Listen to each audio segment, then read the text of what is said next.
Tata rule Britain. अगर one की महारानी के पास कोहिनूर है तो क्या हुआ, हमारे पास जगुआर और लैंड रोवर दोनों हैं।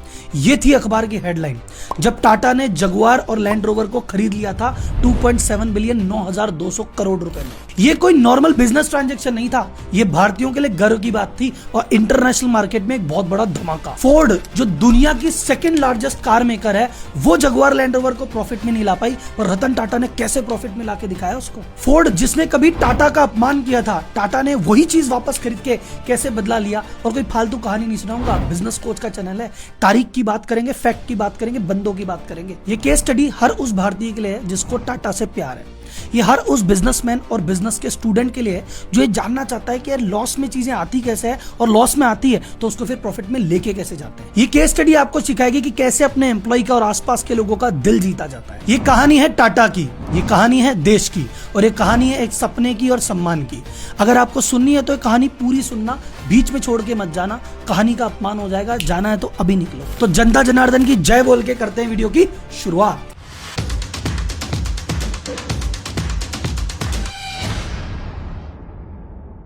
कहानी चालू होती है टाटा मोटर्स से।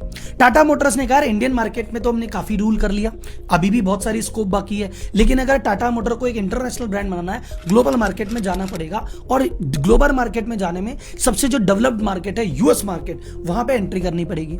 पर यूएस जैसे डेवलप्ड मार्केट में जीरो से ब्रांड को बनाना बहुत ज्यादा खर्चे का काम है और वहां के डेवलप्ड मार्केट के जो कस्टमर है उनकी एक्सपेक्टेशन भी बहुत ऊपर होती है, तो उनको मैच करना भी कोई हल्की चीज नहीं है। तो एक ही तरीका था कि वहां की जो ऑलरेडी कंपनी या कोई ऑलरेडी ब्रांड वहां पे बिकता हो उसको खरीद के ही ये काम किया जा सकता था। तो टाटा इस जुगाड़ में था कि भाई साहब कोई ऐसा बढ़िया ब्रांड मिले जिसको हम खरीद सकें। वो मौका मिला उनको 12 जून 2007 को जब फोर्ड ने ऑफिशियली अनाउंस किया कि हमारे जो दो ब्रांड है जगुआर और लैंड रोवर, इनको हमको बेचना है साहब। अब बात करते हैं फोर्ड जगुआर और लैंड रोवर को आखिर बेचना क्यों चाहता था और ये इसने खुद ने डेवलप किए थे या किसी और के थे। तो भाई साहब ये ब्रांड खुद फोर्ड ने बनाए भी नहीं थे।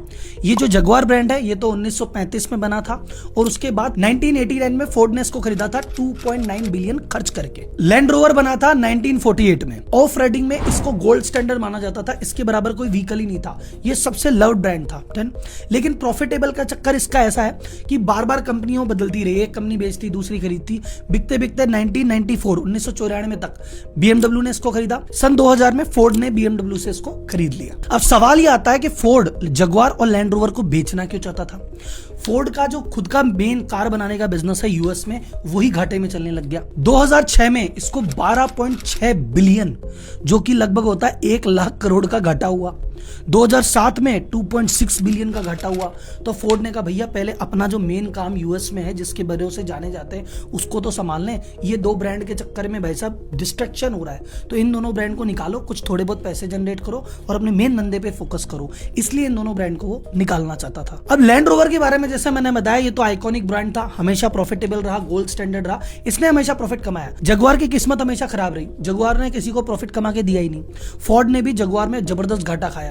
जगुआर के बारे में एक जोक कहा जाता है कि कोई भी एक जगुआर नहीं लेता, दो लेता है। क्यों? एक तो हमेशा गैराज में खड़ी रहती है। तो जब फोर्ड ने कहा कि यार अगर मैं बेचने में निकालूंगी तो लैंड रोवर तो प्रॉफिटेबल है, इसको तो सब ले लेंगे, जगुआर के कोई हाथ नहीं लगाएगा और हमें तो इससे ही आफत से मुक्ति पानी है। तो नॉर्मली क्या होता है जब कहते हैं ना कि भाई दो लड़के होते, कहते हैं भैया हम तो दोनों की शादी एक ही घर में करेंगे, तो फोर्ड ने भी बैठ के कह दिया कि भैया जिसको लेना है दोनों लेने पड़ेंगे, एक एक नहीं देते। तो जब फोर्ड की दो कन्याएं लैंड रोवर और जगुआर का स्वयंवर हुआ तो भाई साहब अलग अलग प्रदेश के महाराजा आए, टाटा मोटर भी गया, महिंद्रा एंड महिंद्रा भी गया, बहुत सारी P firm I, JP Morgan की पी फॉर्म आई और एकदम ऐसा लगा भैया अलग अलग प्रदेश के राजा, अब तो भाई साहब स्वयंवर होगा, देखे कौन लेके जाता है। इस स्वयंवर में एक खतरनाक वाली शर्त थी, इस जेएलआर के 16,000 एम्प्लॉय थे और इनकी यूनियन बनी हुई थी। तो इन्होंने पंगा डाल दिया, इन्होंने कहा देखो जो पी फर्म है, प्राइवेट इक्विटी फर्म है, उसको तो नहीं बेचोगे, हमको बेचना है ना, बेच दो, कंपनी बेच दो, लेकिन किसी हम मोटर बनाने वाली कंपनी है तो किसी मोटर बनाने वाली कंपनी को बेचोगे। ऐसे प्राइवेट इक्विटी फर्म को मत बेचना कि किसी को भी बेच दिया, वो पता नहीं फैक्ट्री बंद कर देंगे, 10 चीज कर देंगे। तो उन्होंने पंगा डाल दिया। तो जैसे ये शर्त रखी, जितने भी प्राइवेट इक्विटी फंड वाले आए थे उनको तो भैया उन राजकुमारों को वापस लौटना पड़ा कि ये कन्या तो नहीं आ रही हाथ। महिंद्रा एंड महिंद्रा ने शुरुआत में बोली लगाई, पर जैसे ही बोली का लेवल बढ़ा, आनंद भाई बोले भाई साहब टाटा जी से क्या भिड़ना, घर के ही आदमी है, वो भी चले गए। और फाइनली फोर्ड ने भी कहा कि जितने भी कैंडिडेट आए हैं उनमें जो सबसे एलिजिबल कैंडिडेट है, जो हमारे शर्तों को आसानी से मान लेगा, जो हमारे एम्प्लॉय को भी खुश रखेगा, जिस पे भरोसा किया जा सकता है, वो है टाटा। तो जो टाटा का ट्रस्ट है और जो टाटा का रेस्पेक्ट है, इंडिया में नहीं पूरे वर्ल्ड में है भाई साहब। तो जब फोर्ड ने कहा भैया हम तो टाटा मोटर्स को बेचेंगे, तो टाटा मोटर्स तो ऑब्वियसली खुश था, एम्प्लॉयज भी खुश हो गए कि हाँ ये बढ़िया डिसीजन है। इंडियन गवर्नमेंट भी बहुत ज्यादा खुश थी, ब्रिटिश गवर्नमेंट भी बहुत ज्यादा खुश थी। टोनी ब्लेयर ने तो भैया कांग्रेचुलेशन बोला कि भैया अच्छा हुआ टाटा ने बेचा, क्योंकि टाटा को एम्प्लॉय का ख्याल रखना आता है, तो हम बड़े खुश हैं कि यार टाटा को ये फर्म बिकी। तो जब फोर्ड ने ये गाड़ियां बेची टाटा को, हाथ जोड़ के बिल फोर्ड ने एक बात कही कि भाई साहब आप हम पे एहसान कर रहे हैं ये गाड़ी लेके। इस एहसान वर्ड से आपको एक कहानी याद आई होगी। ये जब डील हुई थी, ये कहानी बहुत चली थी, सबने स्टोरी बना बना के डाली थी। फैक्ट फिगर पे कोई बात नहीं करता, कहानियां लेकिन सबको आती है। फैक्ट फिगर आप इस वीडियो में ही जानेंगे। पर कहानी कुछ ऐसी थी कि 1998 में टाटा ने इंडिका लॉन्च की। अब इंडिका लॉन्च की पर उसकी सेल बहुत डाउन थी, तो उन्होंने कहा ऐसे तो काम चल रहा नहीं। तो वो फोर्ड के पास गए, भैया हमारा कार वाला डिवीजन आप ले लो। तो उन्होंने कहा यार जो तुमको कार बनानी आती नहीं, क्यों आए थे डिवीजन में, तुम तो बस ट्रक बनाने वाले हो, बस वही बनाया करो। ऐसा करके रतन टाटा का अपमान कर दिया था। उसी फोर्ड की कंपनी का घमंड नीचे हुआ और हाथ जोड़ के कंपनी बेचनी पड़ी। और फिर फाइनली 2 जून 2008 को ये डील कंप्लीट हुई। और जैसा मैंने बताया आपको कि अखबारों की headline, empire strikes back, India rule Britannia, Jaguar is now Indian. Queen के पास कोहिनूर है तो क्या हुआ, लैंड रोवर जगुआर तो हमारे पास है।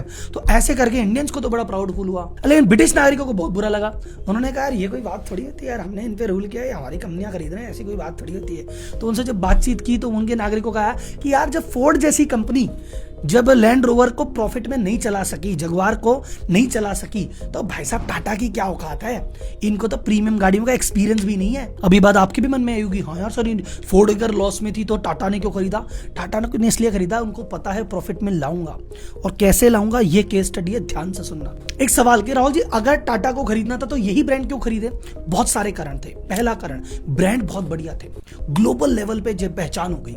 दूसरा, इनकी जो मैन्युफैक्चरिंग फैसिलिटी थी वो एडवांस थी, तो टाटा मोटर ने कहा इनकी खरीदेंगे, प्लांट भी आएंगे तो मैन्युफैक्चरिंग भी, टेक्निक भी सीख लेंगे।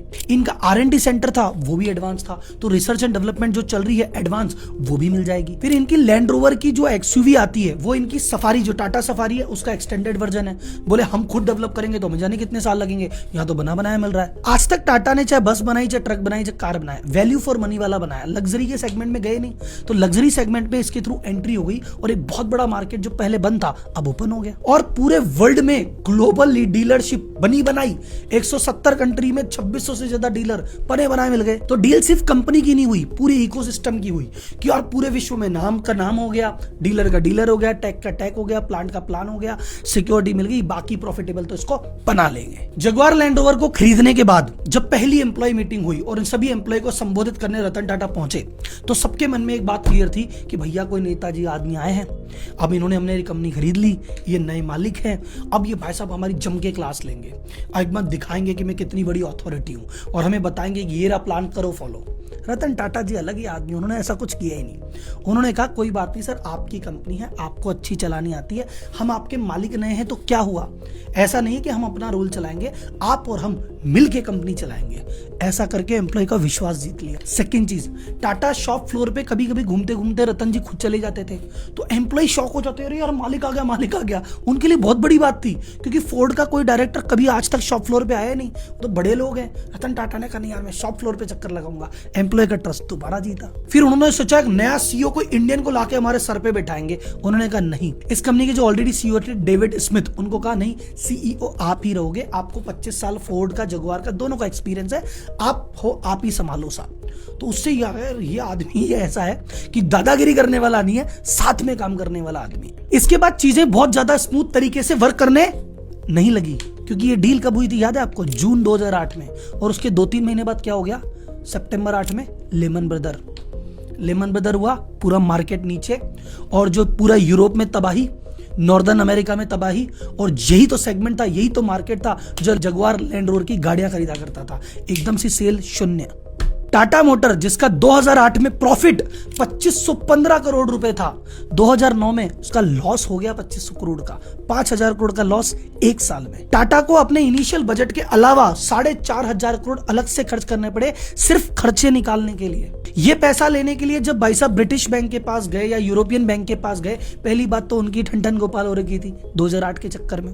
फिर थोड़ा बहुत जो पैसा भी देना चालू किया, पैसा देने के लिए कंडीशन रखी, बोले नहीं हम इसमें डायरेक्टर भी बनेंगे, हम फलाना भी करेंगे, हम ढीमका भी करेंगे। टाटा ने कहा यार नखरे ज्यादा कर रहे हैं। टाटा ने कहा रहने दो, हम तो इंडियन बैंक से ही ले लेंगे। तो इंडियन बैंक का एक कंसोर्टियम बना, एसबीआई ने उसको लीड किया और उस बैंक ने मिलकर 500 मिलियन लगभग 4,000 करोड़ रुपए टाटा को दिए पूरे टर्न अराउंड के। तो ऐसा नहीं कि टाटा ने खराब हालत में जगुआर ली और उसको ठीक किया, खराब हालत में ली, उससे भी खराब हालत में आई और फिर उसको ठीक किया। ये टर्न अराउंड करने के लिए सबसे पहले रतन टाटा जी ने किया कि भैया एक मैनेजमेंट कंसल्टेंट एजेंसी को हायर किया।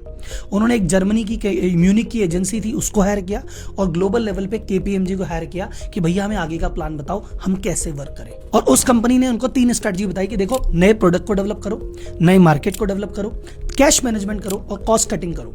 तो जितने भी भाई साहब, जितने भी व्यापारी टू सीओ वाले हमारे पार्टिसिपेंट हैं, जिन्होंने व्यापारी सीओ की क्लास अटेंड की है या एडवांस क्लास अटेंड की है या बूट के में साथ काम करते हैं, याद करो अपन क्या बातें करते हैं कि भाई साहब आपकी कॉस्ट कटिंग जरूरी है। जब रतन टाटा जैसा फिगर कॉस्ट कटिंग के फेवर में है, आप कौन से देश के नेता हो रहे हो, कौन से खेत की मूल्य हो भाई साहब।